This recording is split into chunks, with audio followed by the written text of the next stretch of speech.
Le Titanic, le paquebot légendaire, mais aussi le naufrage le plus dramatique de toute l'histoire de la navigation commerciale. Comment le navire le plus robuste et le plus sûr de son temps a-t-il pu sombrer en quelques heures dans la nuit du 14 au 15 avril 1912 ? Le naufrage du Titanic n'est pas dû à un seul fait, c'est un enchaînement, c'est la succession d'erreurs ou de malchance. On connaît l'expression être au mauvais endroit au mauvais moment. Toutes les circonstances qui font que le Titanic percute l'iceberg sont réunies, c'est effectivement incroyable. Il y a tout un concept philosophique épouvantable sur les vanités de l'homme capable de construire cette chose indestructible. Et puis, la nature en décide autrement. Sa tragique histoire a été immortalisée dans le film au succès planétaire du réalisateur américain James Cameron. C'est exact, monsieur. Bien que majoritairement fidèle à la réalité, certaines scènes ont pu prendre des libertés avec l'histoire. Il peut rester à flot avec les 4 premiers compartiments fissurés, mais pas avec 5. Pas avec 5. Il est évident que ce film a permis d'attirer l'attention des gens sur ce sujet. Ce film documentaire va vous révéler point par point tous les choix qui auraient pu éviter la catastrophe. Que se serait-il passé si le Titanic avait changé sa route? Si d'autres décisions avaient été prises lors de la construction? Si les choix du commandant avaient été différents? Ou encore si le navire avait percuté l'iceberg de plein fouet? L'un des plus grands mythes concernant le Titanic est de savoir ce que l'iceberg a réellement fait. Je pense que les matériaux ont joué un rôle dans le naufrage. Il y a eu quand même une succession d'erreurs et à mon avis, en partie due au commandant, qui a mal réagi. Dans l'ensemble incroyable des circonstances qui ont mené à la collision du Titanic contre un iceberg, les conditions météorologiques et atmosphériques sont vraiment essentielles. Les plus grands experts mondiaux du Titanic mènent l'enquête et racontent l'incroyable scénario d'une tragédie qui n'aurait jamais dû avoir lieu. Parmi eux, l'explorateur et plongeur français Paul-Henri Narjolet, disparu quelques semaines après notre interview lors d'une expédition touristique à bord du sous-marin le Titan de la société Ocean Gate. Partons à la redécouverte du Titanic, chronique d'un naufrage annoncé. «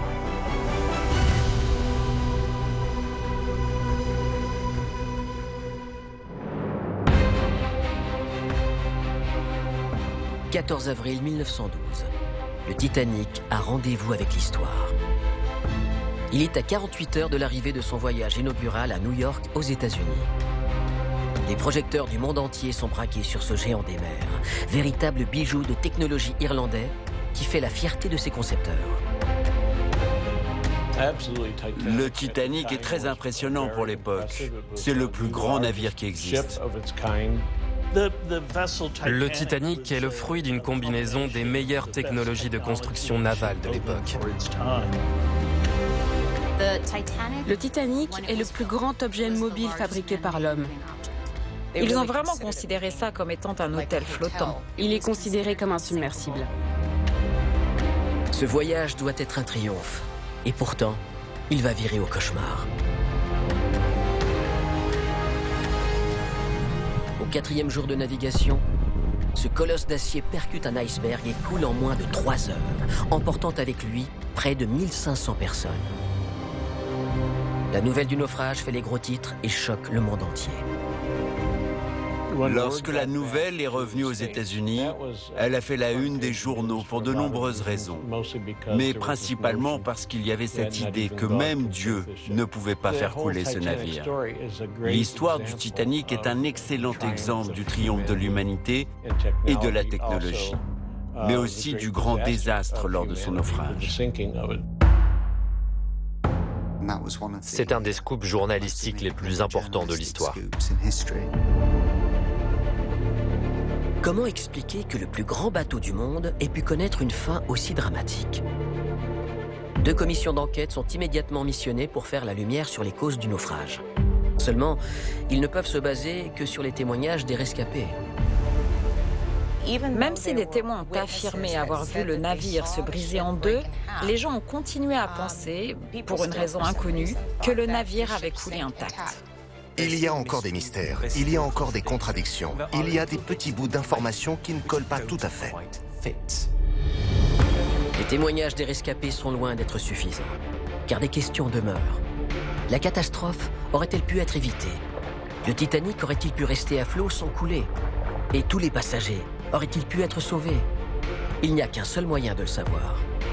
Comme dans toute affaire criminelle, il manque aux inspecteurs l'élément matériel permettant de corroborer ou non ces témoignages. Seule l'épave du Titanic permettrait de comprendre ce qu'il s'est réellement passé lors de ce moment fatidique. Mais en 1912, elle est inaccessible. Ce que l'on sait, c'est qu'elle reposerait à près de 4000 mètres de profondeur et, à l'époque, aucune technologie ne permet de descendre aussi bas. Les océanographes avec lesquels nous travaillons disent que c'est aussi compliqué que d'envoyer un homme ou une femme sur la Lune. Tout simplement à cause de la pression qui règne sur le site de l'épave.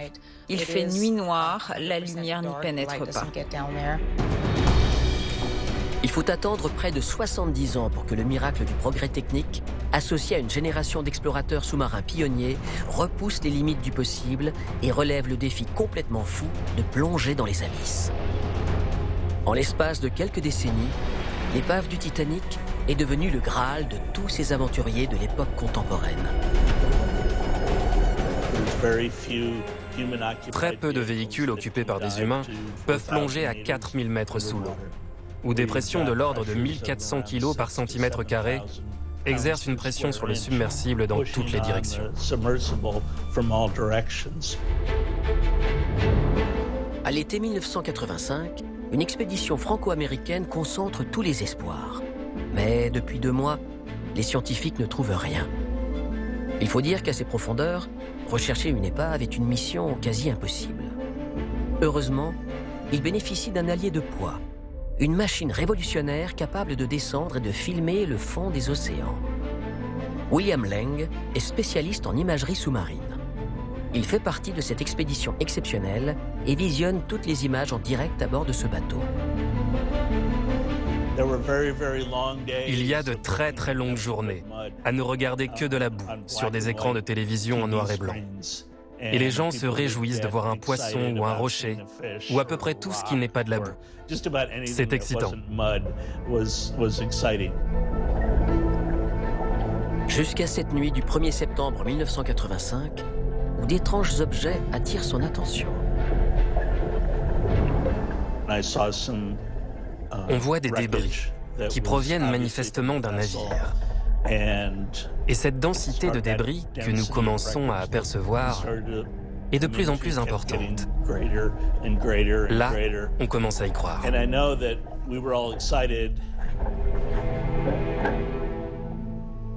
Dans la salle d'observation, tout le monde retient son souffle.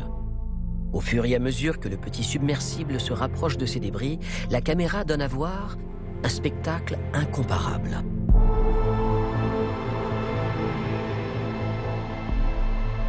Le moment est historique. À 3800 mètres de profondeur, l'objet de leur quête insatiable gît sur le sol. Le rêve de William et ses équipes se réalise enfin. Ils viennent de découvrir l'épave du Titanic. La découverte de l'épave est une étape majeure dans l'histoire du Titanic. Elle entraîne un regain d'intérêt pour ce paquebot. Et ça déclenche une nouvelle vague d'enthousiasme pour comprendre ce qui s'est passé. Quiconque à bord du navire n'aurait jamais pu prédire les réactions à l'annonce de la découverte du Titanic. Et c'est ce qui est incroyable et qui me touche encore aujourd'hui. C'est que pour nous, c'était une chose, mais pour le monde, c'était quelque chose de bien plus grand et de bien plus important. 73 ans après le naufrage, l'incroyable découverte permet de relancer l'enquête sur ce tragique accident maritime et de répondre à cette question laissée sans réponse. La catastrophe aurait-elle pu être évitée? L'observation est la pierre angulaire de la science. Notre capacité à observer et à documenter les sites d'épave nous permet ensuite d'analyser ces données pour comprendre comment le navire a coulé. Une analyse fine de l'épave va permettre de comprendre ce qu'il s'est joué à bord du Titanic lors de son voyage inaugural. Et ce qu'elle s'apprête à révéler fait froid dans le dos.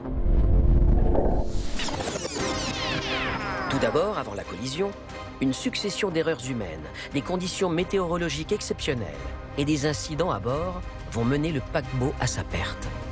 Ensuite, malgré le choc avec l'iceberg, le navire aurait pu rester à flot si d'autres décisions avaient été prises. Enfin, pendant l'évacuation du navire, il aurait été possible de sauver plus de passagers. Le naufrage du Titanic n'est pas dû à un seul fait, c'est un enchaînement, c'est la succession d'erreurs ou de malchance. On connaît l'expression être au mauvais endroit au mauvais moment. Toutes les circonstances qui font que le Titanic percute l'iceberg sont réunies, c'est effectivement incroyable. Pour comprendre ce qui a amené le Titanic à sa perte, il faut revenir au jour de son départ.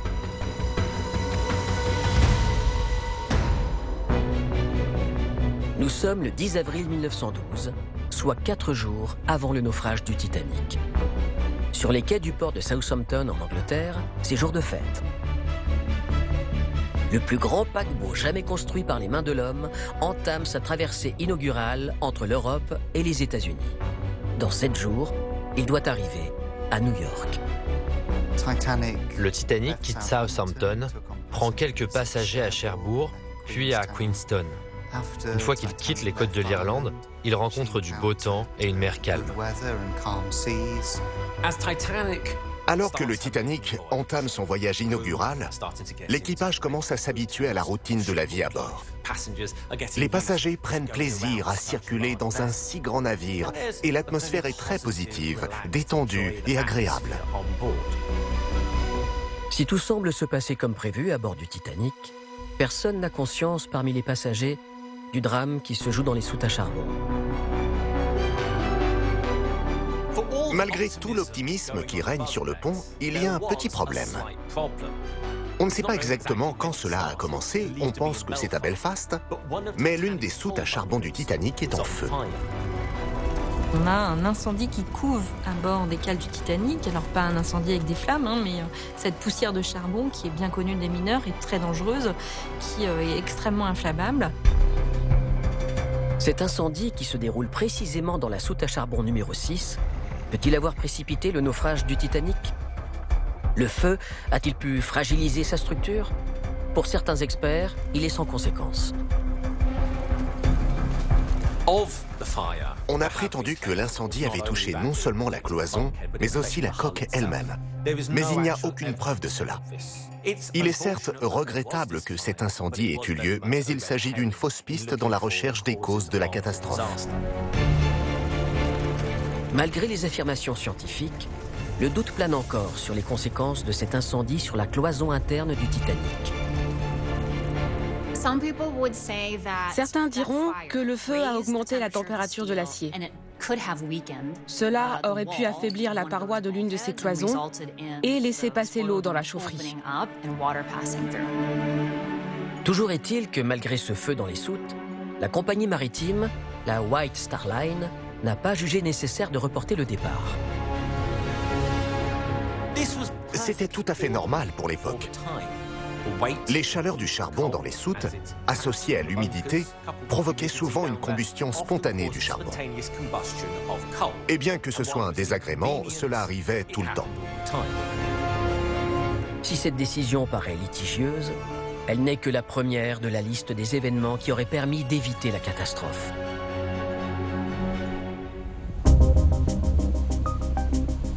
Nous sommes dans la journée du 14 avril 1912, soit 12 heures avant le naufrage du Titanic. Jusqu'à présent, la traversée se déroule sans encombre. Le paquebot devrait même arriver à New York avec un jour d'avance. Le voyage se déroule avec succès. Chaque jour, la vitesse est progressivement augmentée. Les passagers commentent le confort du navire et l'absence relative de vibrations. Les passagers profitent continuellement de ce voyage. Mais c'est sans compter sur l'apparition des ennemis les plus redoutables qu'un navire puisse rencontrer dans l'océan Atlantique Nord, les icebergs.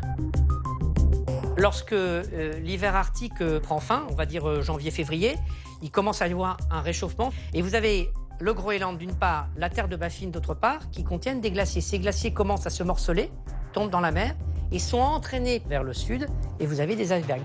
Donc c'est un morcellement qui est normal, qui est régulier, qui est fréquent. C'est le retour du printemps en Arctique. En dérivant vers le sud, dans une eau à 0 degré, ces blocs de glace gigantesques croisent inévitablement le parcours des paquebots transatlantiques. Le Titanic va donc traverser cette zone au pire moment de l'année. S'il était passé quelques semaines plus tôt ou plus tard, la catastrophe n'aurait jamais eu lieu. Les semaines de retard accumulées lors de sa construction et la présence inéluctable de ces icebergs à cette époque de l'année semblent avoir scellé son destin à jamais. Quand on regarde les cartes moyennes de position des icebergs, il est tout à fait normal d'en trouver sur les bancs de Terre-Neuve au mois d'avril. Alors, comment expliquer que le Titanic ait pu foncer dans un iceberg? À l'époque, le seul moyen de les repérer, c'est grâce à l'œil humain. L'océan Atlantique Nord est une immense autoroute sur laquelle des centaines de navires passent régulièrement. Depuis une dizaine d'années, les paquebots sont équipés d'une toute nouvelle technologie qui a révolutionné le monde de la navigation.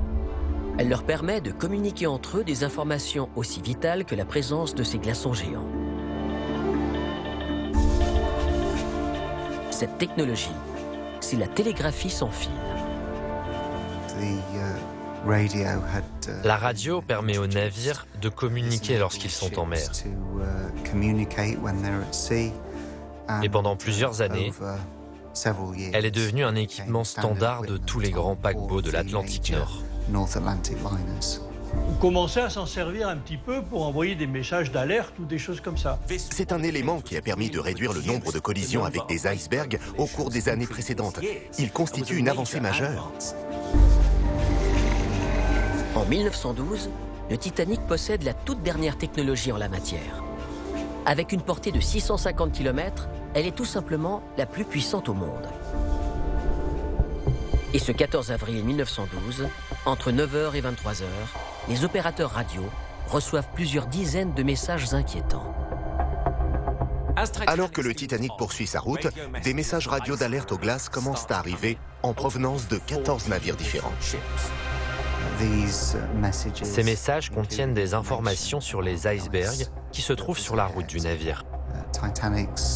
Le capitaine et les officiers du Titanic savent parfaitement qu'ils se dirigent vers une zone de glace. À cet instant, rien ne prédestine le Titanic à sombrer. Malheureusement, les choix d'un homme en décideront autrement.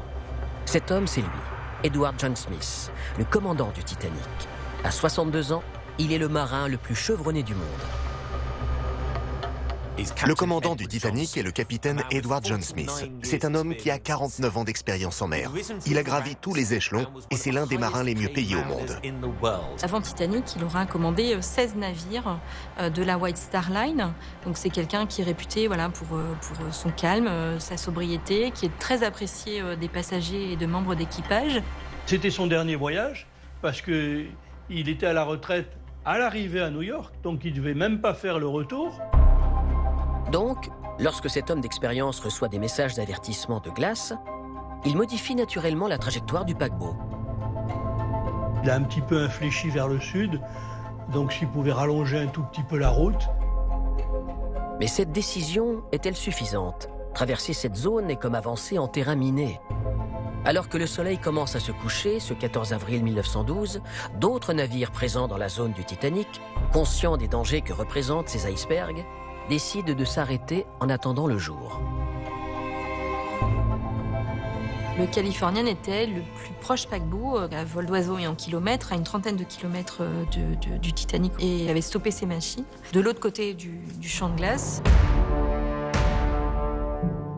Malheureusement pour le Titanic et ses 2200 passagers et membres d'équipage, le commandant Smith en décide autrement.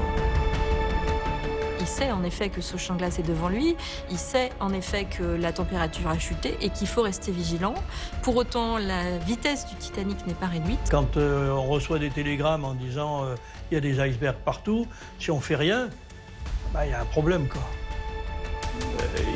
Il faut ralentir, quoi, je veux dire, c'est la moindre des choses. Cette terrible décision rapproche le Titanic de sa tragique destinée. Cette erreur humaine aurait pourtant pu être évitée. Malgré toute son expérience, le commandant Smith est trop sûr de lui et fait des choix lourds de conséquences.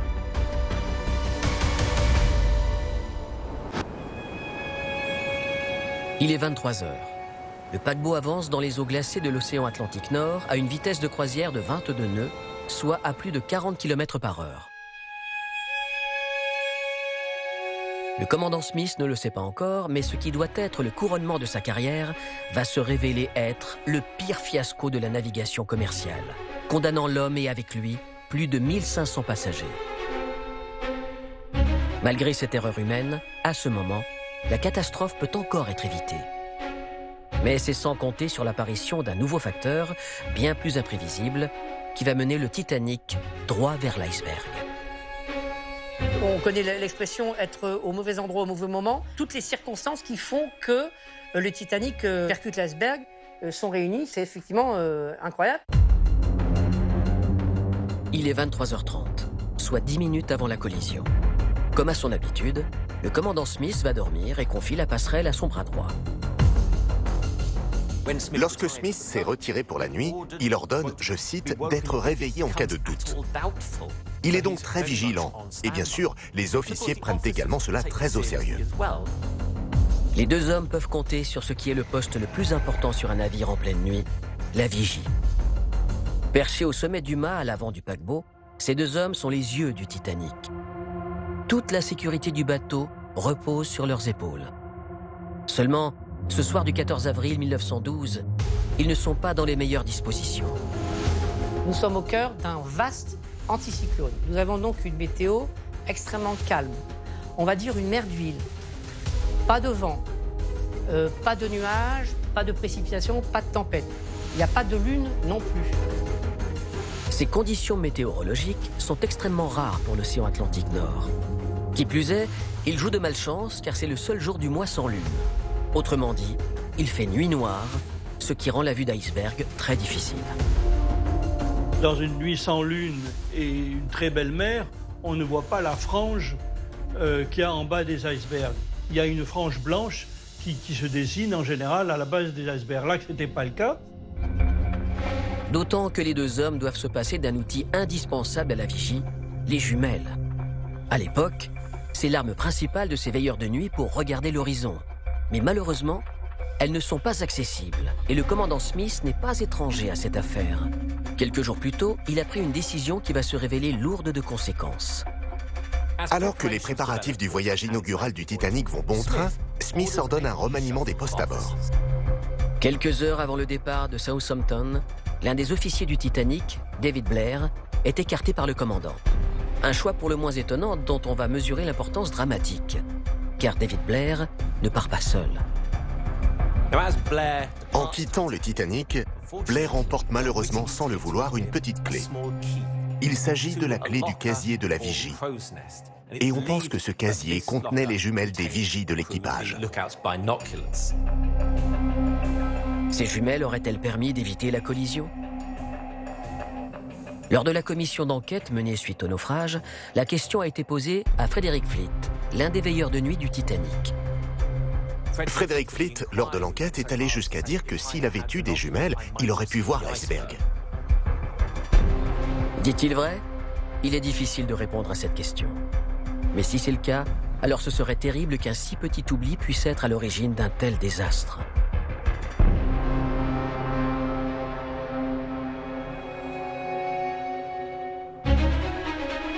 Il est 23h38. Le Titanic avance dans le noir le plus total à une vitesse de 21 nœuds, soit 39 km/h. La surface de l'eau est complètement plate.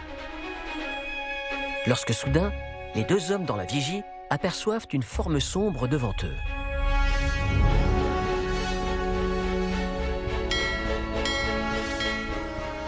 Ils sonnent 3 fois la cloche du navire et décrochent le téléphone de la passerelle. Le 6e officier répond « Qu'avez-vous vu ?»« Un iceberg droit devant. Merci. » Quand la vigie aperçoit l'iceberg, il apparaît à 500 mètres. Le Titanic, lui, il fait 270 mètres de long. C'est-à-dire que si on compte en Titanic, l'iceberg, lui, il est qu'à 2 Titanic, du Titanic. 500 mètres. C'est la distance fatidique qui sépare le paquebot du pire obstacle qu'il puisse rencontrer sur sa route.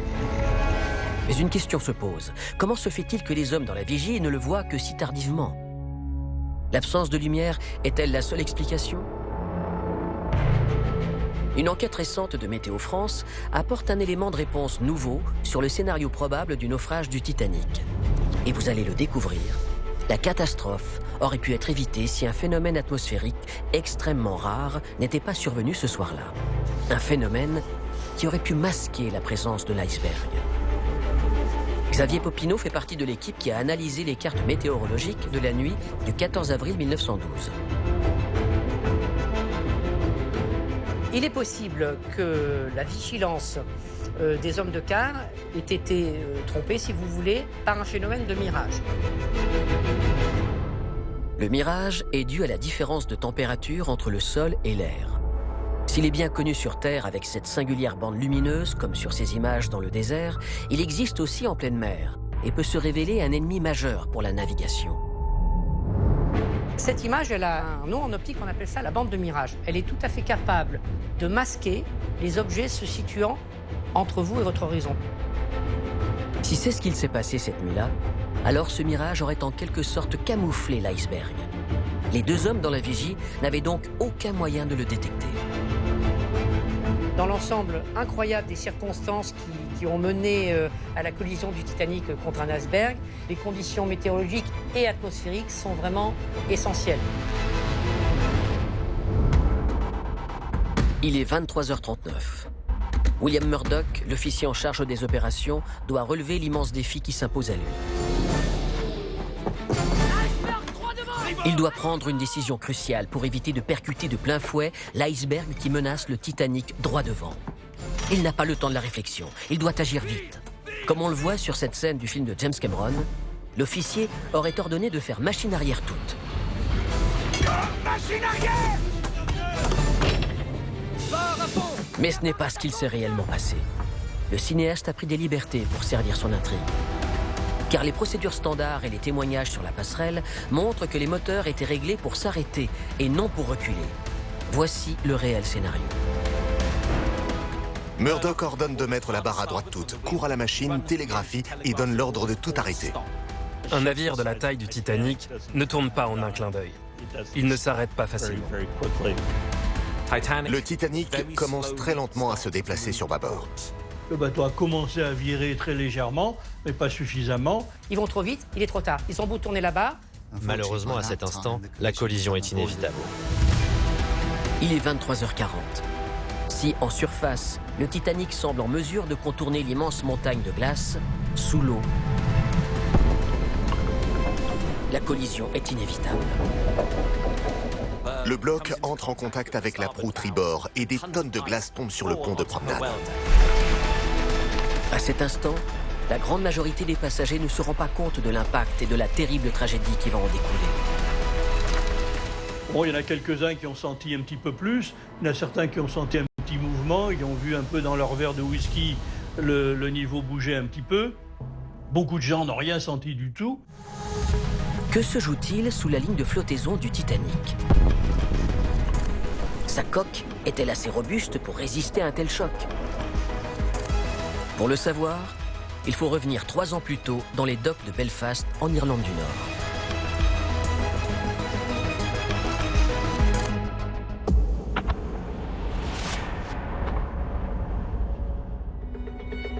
C'est ici, dans les meilleurs chantiers de construction navale du monde, chez Harland & Wolff, que le Titanic voit le jour. Tout est mis en œuvre pour faire de ce paquebot le navire le plus sûr de tous les temps. L'objectif, c'était vraiment d'offrir une grande sécurité aux passagers. D'abord, la quille du navire est posée. Ensuite, les constructeurs procèdent à la construction du double fond, une structure extrêmement solide. En fait, le double fond était si profond qu'un homme pouvait y marcher sans avoir à se baisser. Ce double fond est exceptionnel. Il offre au paquebot un bouclier supplémentaire pour contrer l'ennemi majeur d'un navire, l'inondation. En cas de collision par le fond de la coque, Ce système révolutionnaire empêche l'eau de pénétrer à l'intérieur du reste du bateau. Mais en matière de sécurité, les concepteurs du Titanic ne s'arrêtent pas là. 300 couples de 20 mètres de haut sont ajoutés, créant ainsi le squelette principal du navire. Le squelette de ce mastodonte métallique est ensuite recouvert de la peau la plus robuste et la plus solide qui existe. Plus de 2000 plaques d'acier, en provenance des meilleures aciéries d'Écosse et d'Irlande, viennent habiller ce monstre marin et garantir une résistance à toute épreuve. Harland & Wolff utilise les meilleurs matériaux. Il n'y a pas de limite monétaire, et donc le métal utilisé est le meilleur disponible à l'époque. Mais ce 14 avril 1912, cette toute nouvelle structure peut-elle résister à la pression exercée par l'iceberg? Ou au contraire, va-t-elle sonner le glas de cet Hercule des océans et révéler un tout autre visage, celui d'un colosse aux pieds d'argile? L'un des plus grands mythes concernant le Titanic est quels dégâts l'iceberg a réellement causés. Les journaux de l'époque estiment que pour qu'un navire insubmersible coule, il faut que les dégâts soient très graves. Et les images de l'époque montrent avec beaucoup d'acuité une déchirure le long du tiers du navire. Si l'on en croit ce scénario, la collision avec l'iceberg aurait eu l'effet d'un coup de poignard qui aurait entaillé les plaques d'acier recouvrant la coque du Titanic. Alors, est-ce ce trou béant qui a fait couler le bateau? Pour avoir le fin mot de l'histoire, il faut attendre une inspection de l'épave du Titanic 84 ans après son naufrage. Et ce qu'elle s'apprête à révéler permet de penser que malgré le choc brutal de l'iceberg, la catastrophe aurait une nouvelle fois pu être évitée.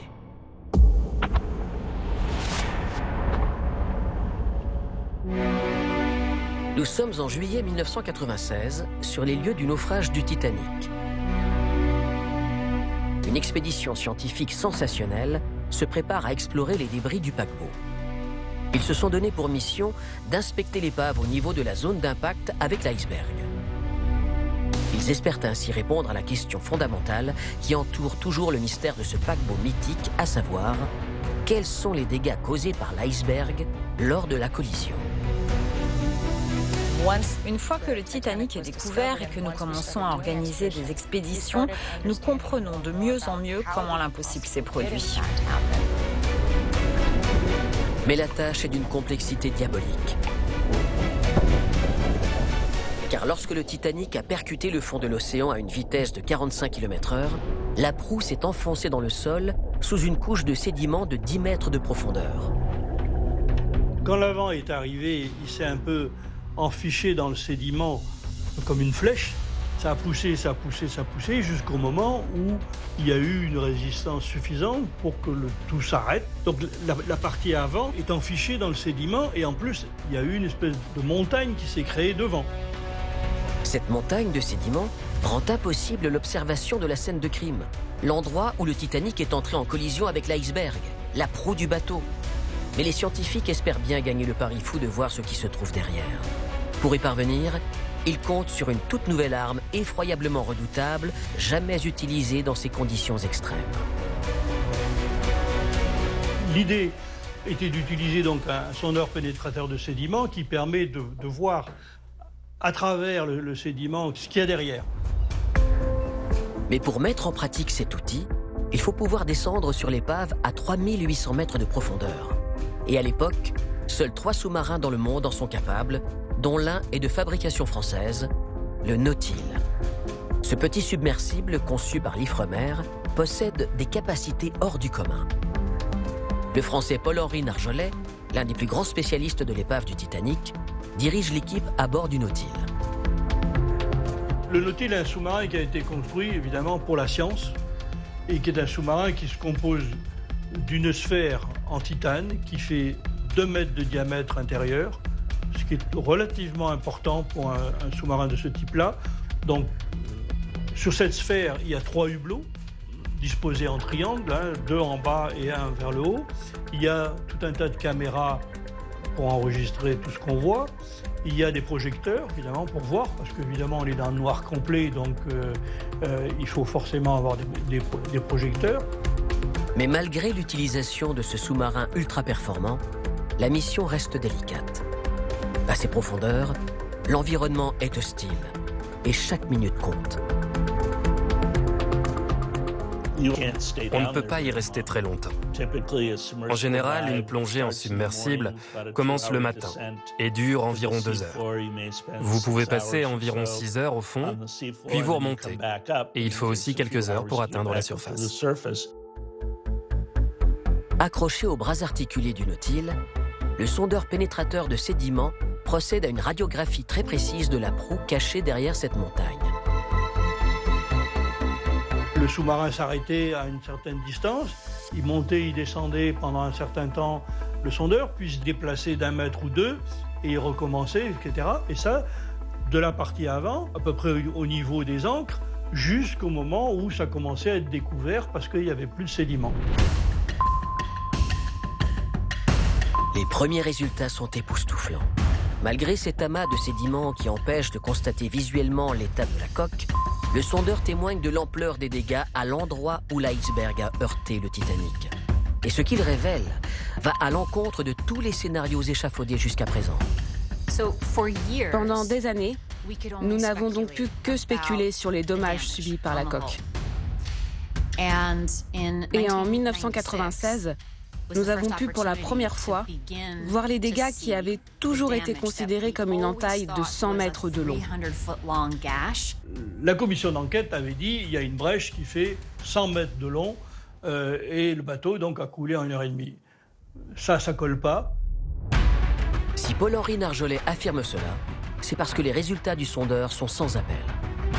On s'est aperçu que finalement il y avait très probablement 6 brèches qui ne sont pas toutes au même niveau.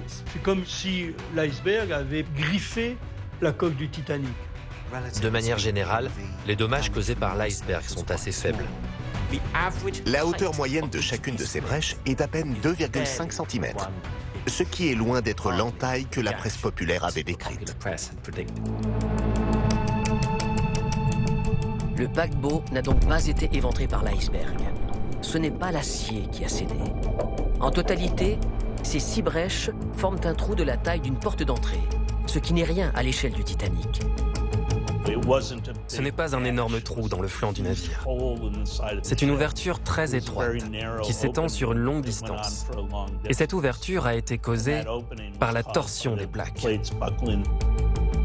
Pour faire simple, les plaques d'acier recouvrant la coque du Titanic ont été écartées par le choc avec l'iceberg. Ces brèches se situent aux endroits les plus fragiles du bateau, les jointures entre les plaques. Si la qualité de l'acier ne peut donc pas être remise en question, toutes les attentions se focalisent désormais sur les joints, les rivets. Nous pouvions voir des traces de trous de rivets vides qui indiquaient qu'il s'agissait d'une fine ouverture sur la longueur et non d'une rupture de plaque, comme nous le pensions depuis des années auparavant. Cette analyse permet d'affirmer que les rivets se sont brisés sous la force de l'impact. Ce constat pose de nouvelles questions. Étaient-ils suffisamment solides? Étaient-ils conçus pour résister à un tel impact? Et surtout, ont-ils été bien fixés? Pour le savoir, il faut de nouveau retourner en 1909 dans les chantiers Harland & Wolff de Belfast en Irlande du Nord.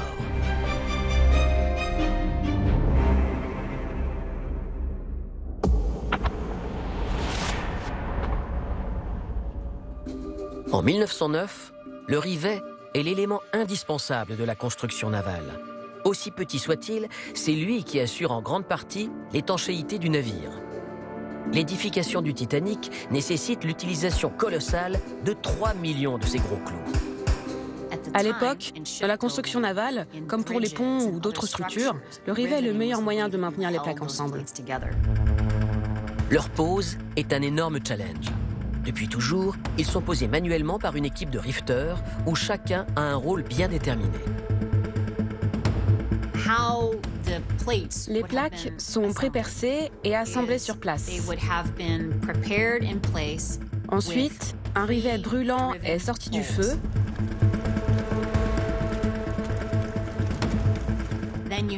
Puis est directement injecté dans la structure en passant à travers le trou.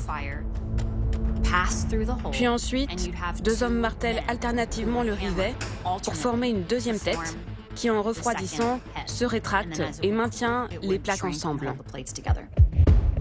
Ces experts de la construction navale ont seulement quelques secondes pour poser chaque rivet afin que celui-ci soit totalement efficace. Un seul manquement, et c'est toute l'imperméabilité du paquebot qui est condamné.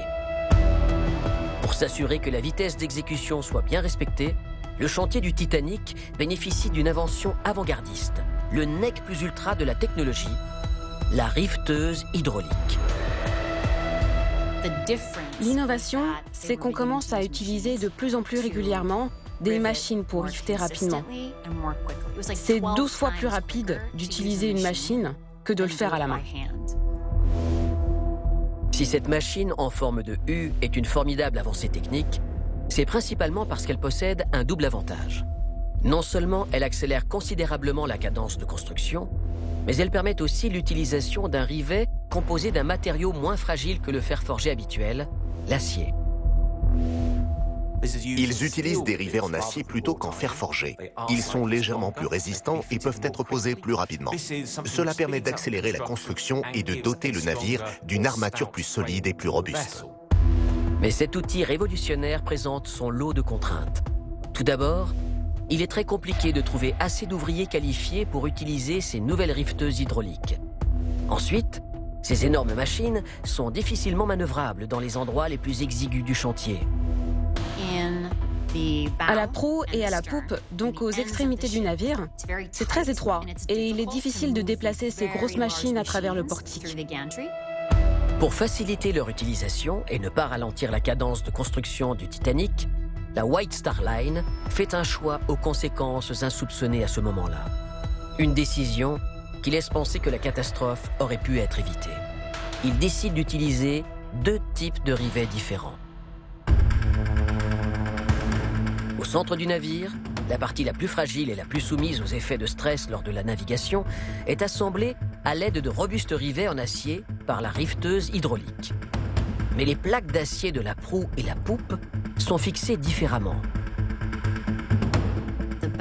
La proue et la poupe sont les zones qui ont été rivetées avec du fer, en partie parce qu'il s'agit d'espaces étroits et que le rivetage doit se faire à la main.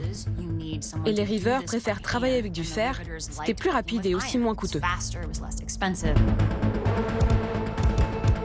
Ce choix pose inévitablement une question. Les rivets de la proue du Titanic auraient-ils cédé lors de l'impact avec l'iceberg s'ils avaient été en acier et non en fer forgé? Pour répondre à cette question, il faut les analyser sur l'épave. Une mission rendue possible seulement 86 ans après le naufrage.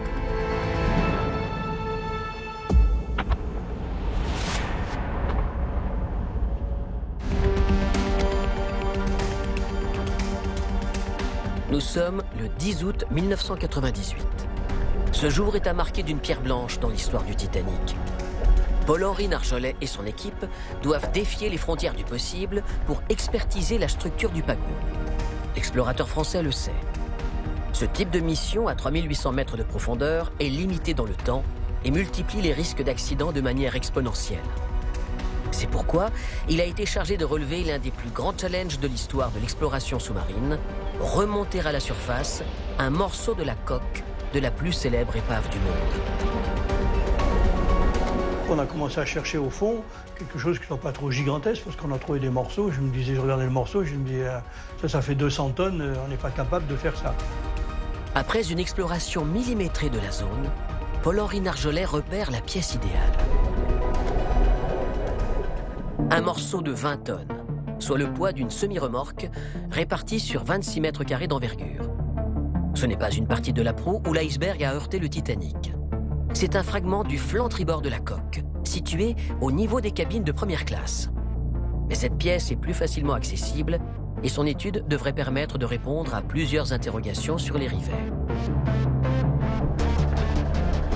L'avantage de ce morceau, c'est qu'il avait énormément de rivets dessus, il avait des hublots, il était assez représentatif du type de construction du bateau. Mais comment faire pour remonter cette immense pièce à la surface ? Les enjeux sont multiples et la moindre erreur peut être mortelle pour l'équipage du sous-marin. Après réflexion, les scientifiques décident d'opter pour une technique novatrice, la baudruche à gasoil. L'idée est simple. Il suffit de remplir cet énorme ballon avec de l'essence et d'utiliser la différence de densité avec l'eau de mer pour remonter le morceau de coque. On les remplit dans l'eau avec une pompe, etc. Après, on met un poids qui permet de descendre cette baudruche jusqu'au fond. Mais ce qu'il faut faire, c'est réduire la flottaison. C'est la méthode que Paul-Henri voulait utiliser. Une fois remplie, une baudruche a une capacité de levage de 3 tonnes. Seulement, la pièce en pèse plus de 20. Pour y remédier, les spécialistes créent un ingénieux système permettant d'assembler 7 ballons et répartir ainsi le poids. Une fois aux abords de l'épave, les baudruches sont accrochées le long d'un câble relié à la pièce du Titanic grâce aux bras articulés du sous-marin. Une fois la manœuvre terminée, Paul-Henri Nargeolet et son équipe n'ont plus qu'à déclencher le dispositif depuis la surface. Il n'y a pas besoin du sous-marin, parce qu'il n'est pas question que le sous-marin soit dans la zone, c'est trop dangereux si ça retombe, jusqu'au moment où on a attendu un tout petit peu et le tout est parti, a commencé à remonter. Dans le bateau, le suspense est à son paroxysme. Si l'un des câbles cède à la terrible pression ou qu'une baudruche éclate, la pièce retombera à pic au fond de l'océan et ces 2 années de mission seront un échec.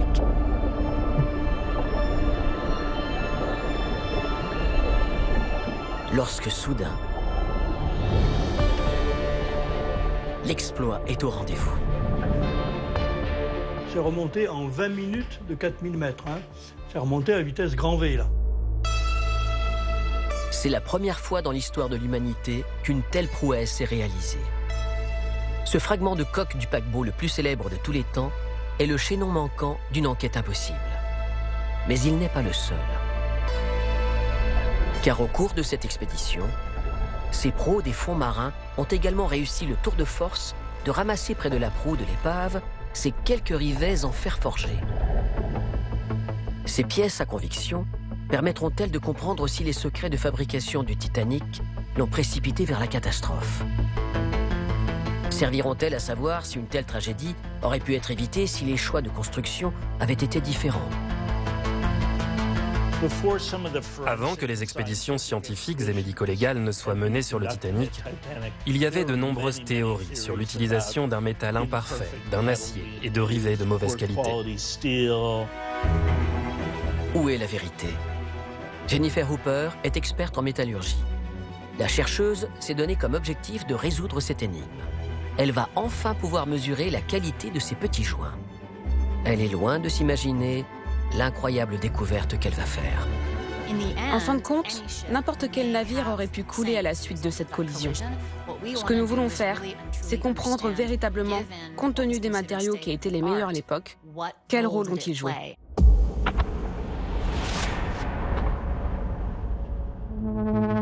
Nous sommes en 1999 à l'université d'Hopkins à Baltimore aux États-Unis. Jennifer Hooper consacre sa thèse à l'étude des rivets du Titanic, en particulier ceux en fer forgé de la proue, là où la collision a eu lieu. Elle veut connaître leur niveau précis de résistance. Nous avons utilisé des microscopes pour examiner la surface et la composition des rivets. Nous avons également effectué des essais mécaniques pour essayer de comprendre leur résistance et leur solidité en fonction de leur composition. Enfin, nous avons également réalisé une modélisation informatique pour simuler des collisions qui forceraient ces rivets à se briser et analyser tous ces différents paramètres. Cette inspection minutieuse lui permet de découvrir l'existence de scorie.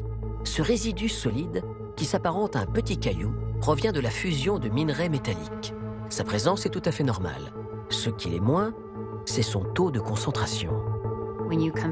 Lorsqu'on compare le fer du Titanic à d'autres matériaux de ce type, on constate la présence de très grosses scories.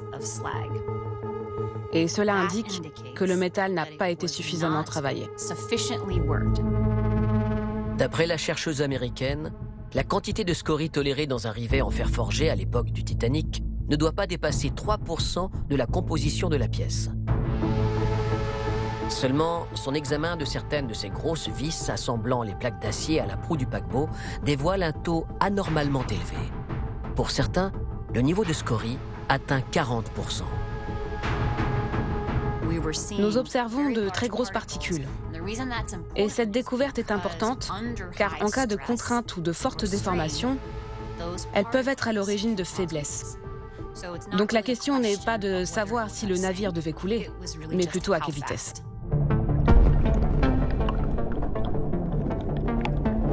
Mais aurait-il pu résister davantage au choc si la présence de scories avait été plus faible? Pour les experts, il n'y a aucun doute. C'est une qualité tout à fait acceptable pour l'époque. Bien sûr, il y a une certaine variabilité, mais encore une fois, le navire a été très bien conçu.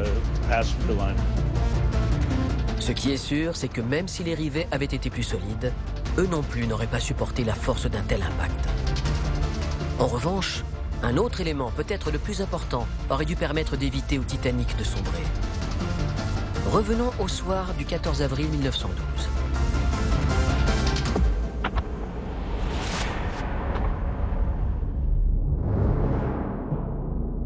Il est 23h45. Le Pallas flottant vient d'entrer en collision avec l'iceberg 5 minutes plus tôt. Extirpé de son sommeil, le commandant Smith ordonne immédiatement de mettre les machines à l'arrêt. Les postiers qui disposaient d'un téléphone à bord alertent très vite la passerelle en disant on a déjà de l'eau dans les cales, donc on prend déjà l'eau après quelques minutes seulement de collision. Mais le Titanic dispose d'une structure à la pointe de la modernité capable de contenir une inondation. Son double fond, bien sûr, mais surtout l'armature intérieure de sa coque. Elle est divisée en 16 compartiments, séparés par ces 15 cloisons étanches. Il y avait peu de temps qu'on commençait à mettre des cloisons étanches. Or, le Titanic il en avait beaucoup. Ça avait été très bien fait.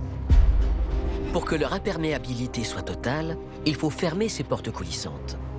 Elles peuvent être entièrement verrouillées à distance par une commande électrique ou grâce à la simple détection automatique de l'eau par un flotteur.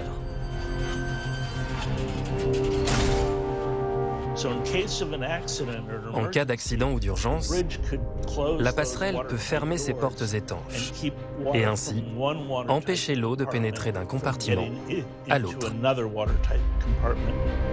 De cette manière, si l'un des compartiments est inondé, il peut être complètement isolé et éviter ainsi la propagation de l'eau. Grâce à ce magnifique condensé de technologie, le Titanic est capable de rester exceptionnellement à flot avec 4 compartiments inondés. Sur la plupart des autres navires, 2 compartiments touchés les feraient couler. Il s'agit donc d'un niveau de sécurité inégalé. Tout en étant endommagé, il peut assurer la survie du navire. À l'époque, toutes ces formidables innovations sont à l'origine d'un article qui changera à jamais la réputation du Titanic. Le commandant peut, en actionnant simplement l'interrupteur électrique, fermer instantanément les portes et rendre le navire pratiquement insubmersible. Ce n'est pas la première fois qu'on utilise le mot insubmersible à propos d'un navire. Le pratiquement disparaîtra progressivement et alors une légende naît. Le Titanic est insubmersible. Il y a tout un concept philosophique épouvantable sur les vanités de l'homme capable de construire cette chose indestructible. Et puis, la nature en décide autrement. Car malheureusement, cette réputation ne va pas résister à la cruelle réalité de cette nuit du 14 avril 1912.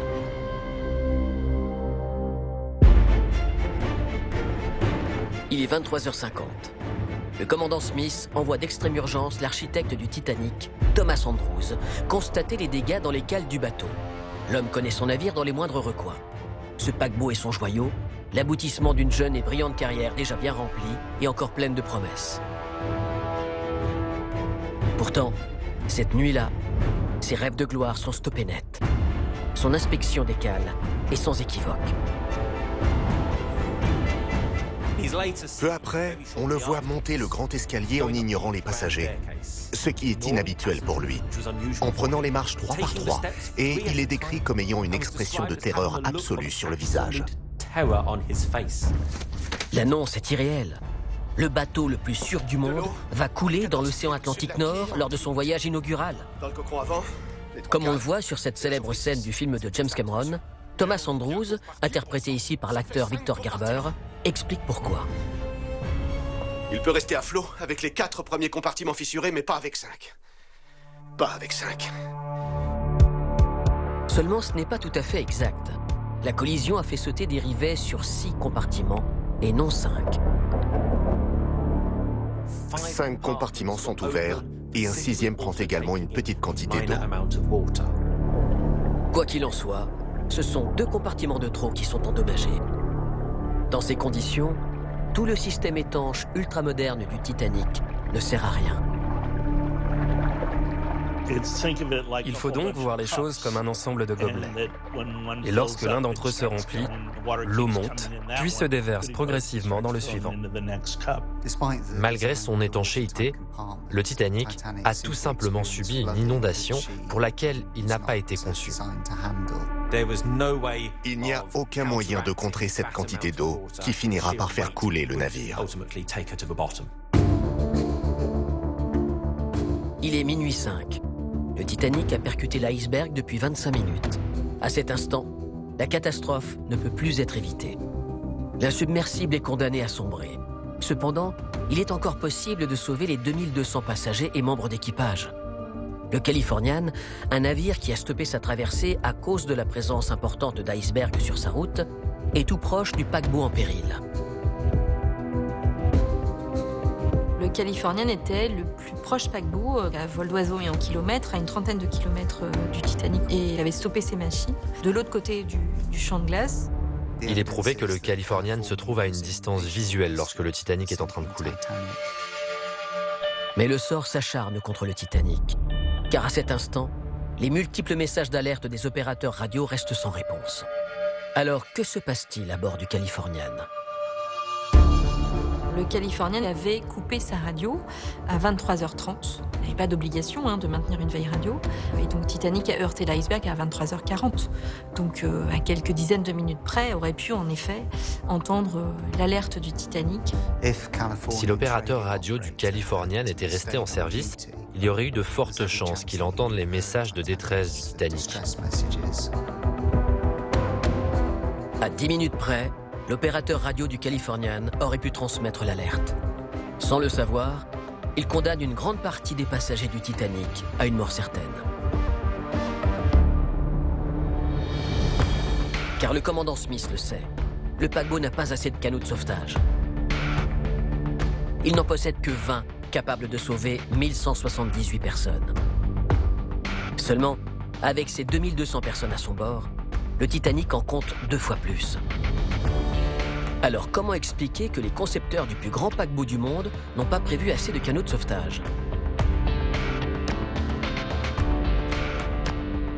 Ce qu'il faut bien comprendre, c'est qu'aussi étrange que cela puisse paraître, les canaux de sauvetage ne servent pas à sauver des vies. Les canaux de sauvetage ne sont pas censés servir à sauver tous les passagers. Si pour une raison imprévue, il y a une défaillance, les canaux de sauvetage sont considérés comme un moyen pour transporter des passagers vers un navire proche. Il est minuit 40. La proue du Titanic s'enfonce dans les eaux glaciales et ténébreuses de l'océan Atlantique Nord. De nombreux passagers sont déjà morts, pris au piège dans les niveaux inférieurs. L'activation des pompes essaie de faire gagner des minutes pour retarder le naufrage. Sur le pont, le commandant Smith ordonne l'évacuation. Chaque seconde compte. Mais la plupart des passagers de première classe n'ont pas conscience de la gravité de la situation. La réputation du Titanic est dans tous les esprits. Et c'est là que beaucoup de choses ont commencé à jouer contre le Titanic et son équipage. La première chose, la plus importante, est qu'il y a un faux sentiment de sécurité. On est aussi toujours dans ce réputé insubmersible et dans cette innovation, dans cette confiance dans la technique qu'ont l'équipage, mais également les passagers du Titanic. Ils ne vont pas tarder à prendre la mesure du danger qui les guette. Surtout lorsqu'un nouveau problème vient s'ajouter à ce dramatique bal de l'horreur. Une technologie dernier cri va une nouvelle fois jouer contre le Titanic et ses voyageurs, les bossoirs. Et les bossoirs, ce sont des petites grues donc, qui hissent les canaux de sauvetage, qui basculent et on fait descendre les canaux le long de la coque. Donc c'est un système qui marchait très très bien et qui était intelligent parce que beaucoup plus rapide que ce qui existait sur d'autres bateaux. Sur la plupart des navires, un jeu de bossoir permet de mettre à l'eau une embarcation. Cependant, le bossoir Welin à action quadruple a été conçu de manière à ce qu'il puisse être basculé en avant et en arrière afin de mettre à l'eau jusqu'à 4 embarcations de sauvetage par jeu de bossoir. L'ingéniosité du système aurait pu permettre au Titanic de transporter 64 canots de sauvetage au maximum, une quantité largement nécessaire pour sauver l'ensemble des passagers et membres d'équipage.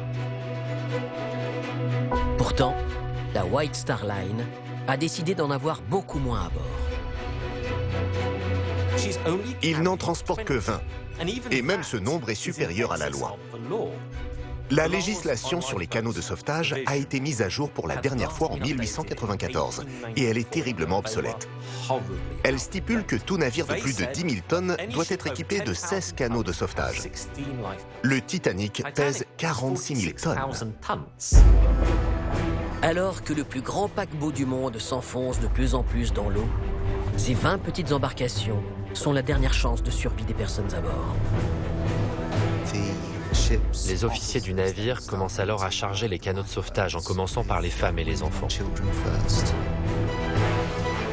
Mais alors que le temps presse, l'extrême ingéniosité des bossoirs ralentit considérablement l'évacuation. Au moment des essais, il n'y a pas eu d'exercices qui ont été faits, donc il y avait une partie de l'équipage qui ne connaissait absolument pas ce système de mise à l'eau. Bien sûr, la communication est difficile. Il y a 2 hommes, un de chaque côté du bossoir, qui descendent l'embarcation de sauvetage et une 3e personne au centre les guide à la voix. Mais le bruit de la vapeur qui s'échappe des soupapes complique les choses. Dans les premières heures du naufrage, le sentiment d'urgence n'est pas là et de nombreuses erreurs sont commises à cause de cela. De mauvaises décisions sont prises jusqu'à ce que l'on se rende compte que le naufrage est inéluctable. Il est minuit 55. Le Titanic prend l'eau depuis 1h15. À cet instant, tout le monde à bord a conscience que le navire va sombrer et que les canots de sauvetage sont le seul moyen de survie. Plus le temps avançait, évidemment, plus on avait une panique des passagers. Et donc la gestion du stress a été différente entre les différents membres d'équipage qui ont dû parfois faire usage de leurs armes pour revenir à un calme et remettre les choses en ordre. Sachant qu'il n'y a pas assez de chaloupes, certains passagers les prennent d'assaut, ce qui menace de les casser. 2 d'entre eux sont presque totalement inaccessibles car au lieu d'être placés sur les bossoirs, ils se trouvent à un autre étage, au-dessus des quartiers des officiers, de part et d'autre de la première cheminée. L'un d'entre eux a atterri à l'envers sur le pont et 30 personnes sont restées debout sur sa coque retournée. Une fois sur l'eau, un canot se remplit d'eau glacée et ses occupants meurent de froid. Un autre se retourne en pleine mer. Le canot numéro 15 manque d'écraser le numéro 13. Le chaos règne sur le Titanic. L'évacuation est un fiasco total. L'affolement général et le manque de connaissance de l'équipage sur le fonctionnement des bossoirs aboutissent à un cruel constat. La majorité des canots de sauvetage du Titanic avaient une capacité de 65 personnes. Cependant, de nombreuses embarcations ont été mises à l'eau avec beaucoup moins que cela.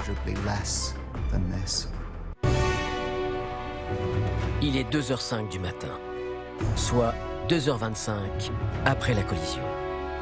Le dernier canot de sauvetage est affalé avec seulement 20 personnes à son bord. La suite des événements s'enchaîne à une vitesse phénoménale. 2h18, l'électricité se coupe à bord du Titanic. À partir du moment où il n'y avait plus d'électricité à bord, les passagers qui étaient dans les canots étaient dans le noir complet. C'est dans ces conditions que les survivants assistent au spectacle le plus funeste qui puisse exister. Ce scénario catastrophe se déroule dans un vacarme assourdissant. La poupe du paquebot se soulève et sa quille, la partie sur laquelle repose l'entièreté de la solidité du navire, se brise.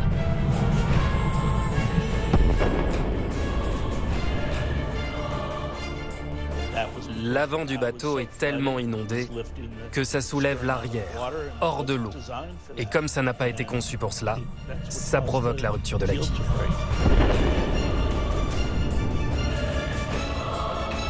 La proue sombre dans les profondeurs de l'océan.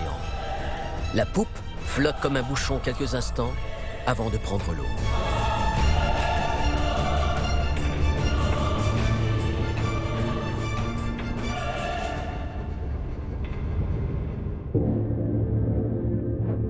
Il est 2h20, ce matin du 15 avril 1912. Le Titanic, le paquebot réputé insubmersible, fleuron de l'industrie navale, parfaite association du génie humain à une technologie révolutionnaire, s'enfonce dans les profondeurs de l'océan Atlantique.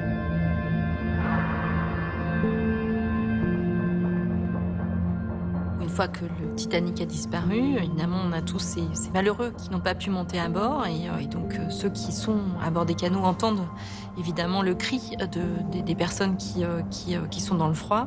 Ils sont dans cette nuit noire, assez lugubre, évidemment choqués. 4h10.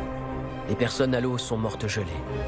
Les survivants dans les canots de sauvetage se réchauffent comme ils peuvent. Lorsque soudain, un navire apparaît, le Carpathia.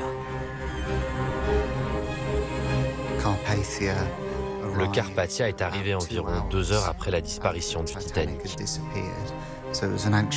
Les personnes se trouvant dans les canots de sauvetage ont donc attendu dans la peur l'arrivée des secours.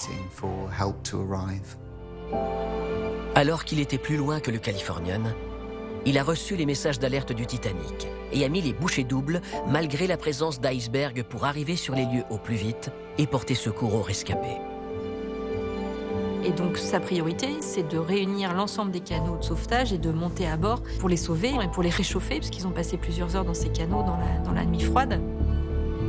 Sur les 2200 passagers et membres d'équipage du Titanic, seuls 1178 d'entre eux pouvaient être sauvés sur les canots. Mais le bilan humain est bien plus dramatique. 1500 personnes perdent la vie dans les eaux glacées de l'Atlantique, dont le commandant Smith et l'architecte Thomas Andrews. Avec seulement 711 rescapés, ce naufrage devient le plus effroyable de toute l'histoire de la navigation commerciale, faisant accéder le Titanic au rang de mythe.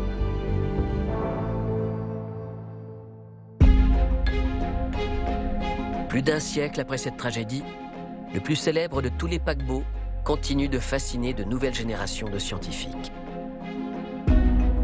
Le travail sur le Titanic ne s'arrête jamais. Il y a toujours plus de choses à découvrir. Le Titanic livre encore des secrets. Il y a tellement de choses que l'on peut découvrir à propos de l'épave. Et le Titanic fait toujours partie de ces mythes qui fascinent le public. Ça restera longtemps ainsi, même quand ce vieux navire aura totalement disparu. Ces experts continuent de se repasser le terrible scénario de cette nuit infernale pour imaginer si la catastrophe aurait pu se dérouler autrement. Et une question revient sans cesse. Que se serait-il passé si le Titanic n'avait pas tourné au moment de l'impact et avait percuté l'iceberg de face? Est-ce que moins de compartiments auraient été endommagés? Si le bateau avait tapé de plein fouet, vraiment à l'avant, il y aurait eu un choc très important, il y aurait eu sûrement des gros dégâts à l'avant, plein de morts parce qu'il y a des gens qui auraient tapé dans les cloisons, enfin, etc. Et quand parce que le bateau il sera arrêté, quoi, hein, il n'aura pas poussé l'iceberg, hein, il tape dans un mur, hein, il ne faut pas oublier ça, mais il est probable que le bateau aurait survécu. Par contre, ce qui est complètement improbable, c'est qu'un officier de quart, et moi j'ai été officier de quart sur pas mal de bateaux, on voit un obstacle devant, on va pas dire « Ah bah tiens, je vais rien faire, on va voir ce qui va se passer ». J'ai jamais vu quelqu'un qui avait un obstacle devant ne pas dire « on l'évite », dans un sens ou dans l'autre. Malgré les erreurs humaines qui l'ont conduite au naufrage, le Titanic reste pour l'époque un bijou de technologie qui s'est heurté à un enchaînement de circonstances tragiques. En fait, certains éléments ne sont pas importants en soi. C'est quand ils sont mis bout à bout que cela peut créer un accident majeur. Maintenant, si vous enlevez n'importe lequel de ces éléments, la catastrophe aurait pu être évitée. Il y a eu quand même une succession d'erreurs, et à mon avis, en partie due au commandant, qui a mal réagi, qui n'a pas réagi comme il aurait pu. Les causes sont quand même plus humaines que physiques. Malgré tout ce qu'on a dit sur les icebergs ou sur les mirages, la première des causes, c'est probablement la grande vitesse. Depuis cette terrible nuit du 14 au 15 avril 1912, le Titanic est devenu un monument des profondeurs. Sa légende n'attire pas que des chercheurs professionnels. Des touristes fortunés ont récemment pu profiter de cette vue privilégiée sur l'épave à l'intérieur de ce petit submersible, le Titan, créé par l'entreprise américaine Ocean Gate. Seulement, cette initiative commerciale s'est révélée être un fiasco monumental. Le 18 juin 2023, ce petit sous-marin ne résiste pas à la pression des profondeurs et implose. 111 ans après le naufrage, le Titanic fait de nouvelles victimes. Parmi elles, l'explorateur français Paul-Henri Narjolet, décédé à l'âge de 77 ans, quelques semaines à peine après nous avoir accordé sa dernière interview. Paul-Henri Narjolet est très apprécié en tant que pilote car c'est lui qui a effectué le plus grand nombre de plongées sur le site de l'épave et c'est lui qui possède la meilleure expertise.